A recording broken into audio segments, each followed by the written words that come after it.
Here we go, Barbara Jean. So, are you all set? Yeah. Just about. Are you going to miss me? Miss you? What are you talking about? Gonna miss Uncle Frisco, the human dumping ground. Got more food in my lap than she ever got in her stomach. I just think how much you'll save on dry cleaning. What time do you have to go to work? I'm not. I took the day off. Really? Yeah, What's the occasion? I thought it'd be a good day to show that housekeeper the ropes. Oh, man. You think she's gonna work out, Sam's mother? I hope so. She doesn't do kids, you know. Well, tell her that she can forget the windows if she'll take care of Barbara Jean. Oh, we'll manage. You guys want some coffee? No, I don't. No, thanks. Tony, would you like some? Sure. I hate leaving Tony like this. Well, it was his idea. Yeah, but I can't help thinking we're deserting him. If he wanted us to stay, sweetheart, he would ask us. I wonder. He thinks he's probably imposing on us. He's probably happy to get us out of his hair. I know, but I'd like to know what he's going to do with Barbara Jean. Who's going to take care of Barbara Jean? Won't even know I'm gone. Oh, I doubt that. Sweetheart. You may not miss me, but I'm sure going to miss you. Oh, how quickly they forget. What? Well, you don't remember how this sweet, lovely little child in this wonderful house drove you crazy? Mm-hmm. I won't miss that. No. Well, I'll do my best to, wear you out at the brownstone. Do you think we'll ever have one of our own? Yeah, when we're ready. That's one of the good points of moving back to the brownstone. What? Well, Tony was right. You know, in the long run, it's better for us. We can get on with our lives and do what we want to do. But what about Tony? Well, honey, we can't prop him up forever.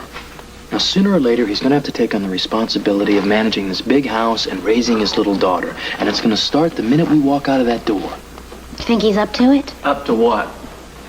Well, managing this place without us. I mean, it's going to be pretty tough. We're indispensable, and this place is going to be pretty paralyzed without us. Mm-hmm. Don't forget to write. You know, it is going to be strange without you guys. This place is starting to feel like home. You know, just when things are starting to settle down, we have to leave. Settle down? I practically had to pry the two of you off each other's throats. You were walking out on me the other day. You call that a stable relationship? Yeah, but now we're walking out on Tony. You know, it's going to be one of those things where we'll see each other more than we ever did. Don't be a stranger, okay? BJ and I'll camp on the brownstone steps, okay? It is going to be a little different squeezing into that little apartment after we're used to this great big house here. Well, I guess we'll just have to be all over each other, won't we? Mm-hmm. If you call, the phone might be off the hook. It'll give us some time to spend a little company acquaintances with Jake and Bobby and everybody else at the brownstone. Frisco, did you leave my coat upstairs? Yeah, I think I might have. I think I'll go get it. I'll be right back. What's up? Oh, Jake is going to represent Corey Blythe. You what? He's going to take that hit-and-run case. Why? Guess you're going to have to ask him yourself. Maybe it's the same reason I operated on the kid. Tom asked me the other day about a lawyer. I said Jake was the best one in town, but I had no idea that he'd take this case. I mean, that's Tanya's kid. I just want to forget this accident ever happened. Well, obviously, Jake doesn't want to. Don't tell me you two are fighting now.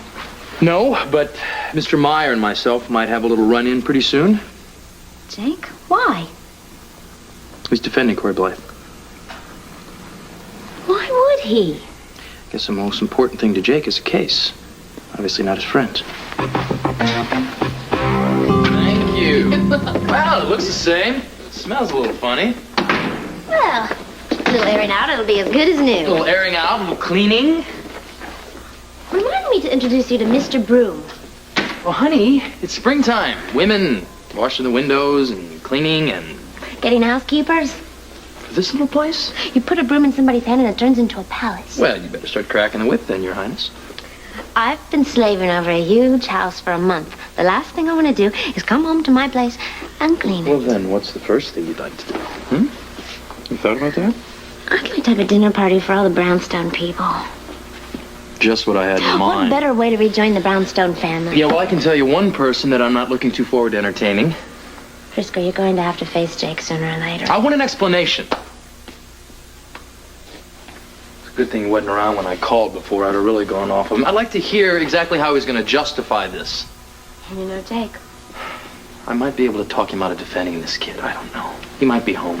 Frisco, what are we doing here? Unpacking? Trying to resume our normal lives. That was my next guess. Guess this. When was the last time that we had some real privacy? Long time. Give that man a cigar.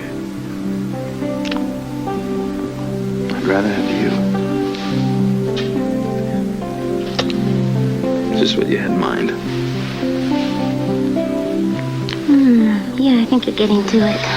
Oh, let me see here. A little romance might be in order now. Is that right? One way to find out. Let me see if I remember how to do this still. Have I told you in the last 5 or 10 minutes how much I love you? I'm all ears. Well, that's too bad. I was hoping I could just have all... Well,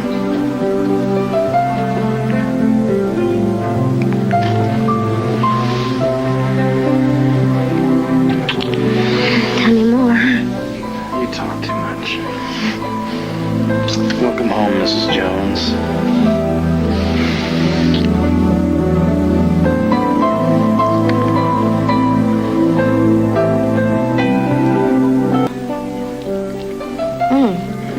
Oh, brunch? I thought about ordering for pizza, but who wants to be disturbed at a time like this? Come. Forgive me for bringing this up, but don't you have a job to go to? You, my dear, are my job today. Then just what Detective Jones were you investigating a short while ago? A crime of passion. Tough case. I may be on it all day. You really don't have to go to headquarters. No, I tried it in a couple days. We'll make it a weekend down the road. It's worth it. I want today to be special. For you. It's been great so far.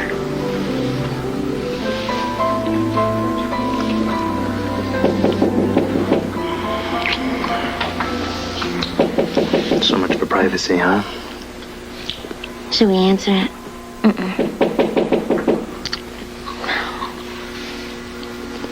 Yeah. Oh, Frisco. Yeah.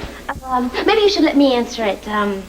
You don't want to be seen like that. That's really not dress for company. Oh. My socks.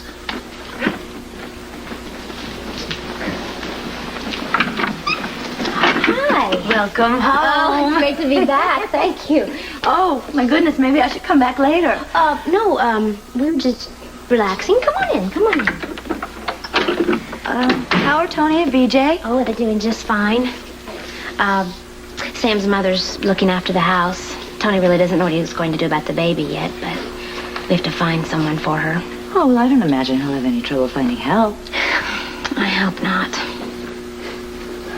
Felicia, I was just wondering if you and Frisco had heard about Jake's decision to defend Corey Blythe. Hey, landlady, how's it going?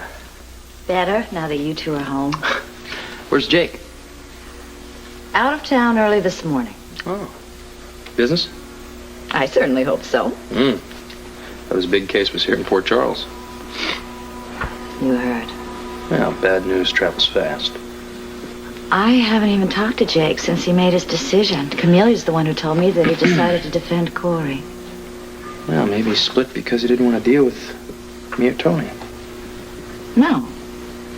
Jake always takes responsibility for his actions, whether it's convenient or not. Well, this one's going down rather hard. I can imagine. You know, I always thought that Tanya meant something to Jake. She did, Frisco. Jake loved Tanya. Well, he's got a hell of a way of showing it.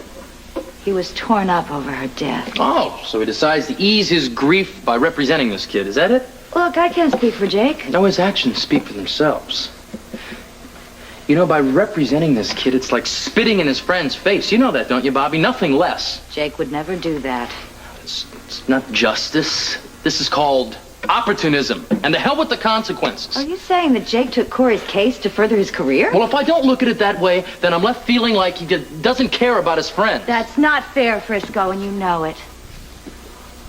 Jake defends victims.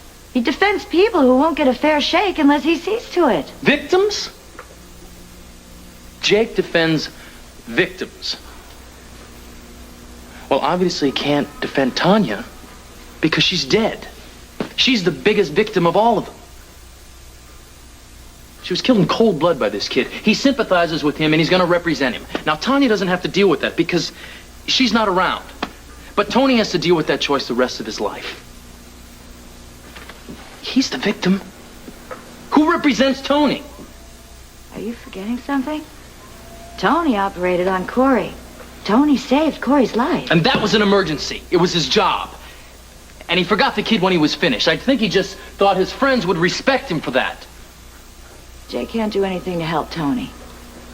He might be able to do something to help Corey. Why would he do that, Bobby? You tell me why. Because Jake's not going to say no to somebody who's in trouble. And if you have to fault him for something, then blame him for that. Well, I guess I do. Because all I see is Jake taking a knife and twisting it a little deeper inside of my brother.